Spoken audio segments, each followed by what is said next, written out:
देखिए, अगर बेटी ससुराल में बिना कारण के दुखी हो तो मां की गलती है। मैं हमेशा आपसे कथा में कहता आया हूं, बेटी को बेटी के गुण मत सिखाओ, बेटी को बहू के गुण सिखाओ। अपनी बेटी में वो सारे गुण दो जैसी तुम बहू चाहते हो। आजकल के माता पिता कहते अरे ये सुख भोगने दो, जब तक यहां है तभी तक सुखी है, बाद में तो इसे काम करना ही है। जब जीवन में ऐसा आलस्य आ जाएगा तो फिर काम करेंगे वहां जाके? जवाब दो। जो हैबिट बन जाएंगी क्या वहां छूटेंगी जाके? और अगर हैबिट नहीं छूटी तो क्या बच्चे सुखी रह पाएंगे वहां? ये कितनी भी सासू मां कह ले मेरी बेटी है मेरी बेटी है, पर चाहिए तो बहू, बेटी नहीं चाहिए। लाख कह ले ये मेरी बेटी है, पर चाहिए बहू। ध्यान दें, सास भी देवियां हैं और बहू भी देवियां हैं। यहां पुरुष का कोई रोल नहीं है। बहू की लड़ाई ससुर जी से नहीं होती है, बहू की अधिकांश लड़ाई सासू मां के साथ होती है। हाँ या ना? तो मैं अगर आपसे कोई बात कहूं कि आपको अगर अपनी बेटी को सुखी देखना है तो उसमें सारे वो गुण दो जो बहू में देखना चाहती हो आप, कि जिसके घर में भी वो जाए उसे परफेक्ट बहू मिले, उसे सिखाना न पड़े। और तब वो उसकी सास नहीं कह पाएगी तेरे माँ बाप ने तुझे कुछ सिखाया नहीं, सिखा के ही भेजा है।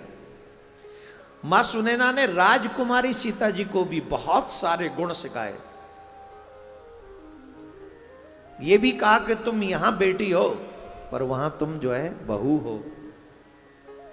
और एक और बात बताई, वहां कोई काम ऐसा मत करना जिसकी वजह से तुम्हारे पिता को सर नीचा करना पड़े। एक और बात ध्यान रखें, बेटा अगर बिगड़ जाए तो एक कुल में दाग लगता है, और बेटी के स्टेप इधर उधर हो जाए एक आध तो दो कुल बदनाम होते हैं। अच्छा करें तो दो कुलों का नाम होता है। एक, अरे फलाने की बेटी ने बड़ा अच्छा किया। दूसरा, अरे क्या बात है फलाने की बहू है, गजब कर दिया, गोल्ड मेडल लेके आई है। हो गया नाम दो कुलों का। याद कीजिए, जिस समय महाराज जनक सीता मैया से चित्रकूट में वनवास के समय मिले तो सीता जी को बलकल वस्त्र में देखकर जनक जी का रूह हृदय कांप उठा। लेकिन जनक जी ने यह नहीं कहा कि चल मेरे साथ, नहीं कहा। आज की बेटियों को इतना कष्ट नहीं हो सकता जितना सीता जी ने उठाया। लेकिन जनक जी क्या बोले सीता जी को देख के चित्रकूट में? पुत्री पवित्र किए कुल दो। हे पुत्री, तुमने दोनों कुल पवित्र कर दिए। मुझे गर्व है कि मेरी बेटी तुम हो। हर बेटी पर यह जिम्मेदारी है कि ससुराल में क्या समाज में उसके पिता को सर न झुकाना पड़े उसकी वजह से। ये बेटे के, अरे देखो भाई एक बात समझो, बेटे और बेटी सिर्फ संपत्ति के लिए नहीं होते हैं। अगर माँ बाप की जिम्मेदारी है तुम्हें पढ़ा लिखा कर अच्छा बनाने की, तो तुम्हारी भी जिम्मेदारी है पढ़ लिख के अपने माँ बाप के सम्मान को आगे बढ़ाने की। माँ बाप सर्वेंट नहीं है, हमारे नौकर नहीं है। ये बच्चों को समझना चाहिए। तुम सही माने में सही संतान तब कहलाओगे जब तुम्हारे कारण तुम्हारे मां बाप का सर ऊंचा हो। आज जनक जी चित्रकूट में कह रहे हैं कि बेटी तेरी वजह से हमारा कुल धन्य हो गया, दोनों कुलों का तूने नाम कर दिया।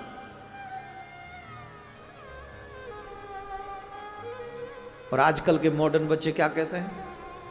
अन्य धर्म में भी जाके विवाह करते हुए कहते इंसान सब एक जैसे हैं। अपने बाप से पूछो जाके, जब उनके मान सम्मान को कुचल कर आप जाते हो तब पूछो उस बाप से क्या बीतती है।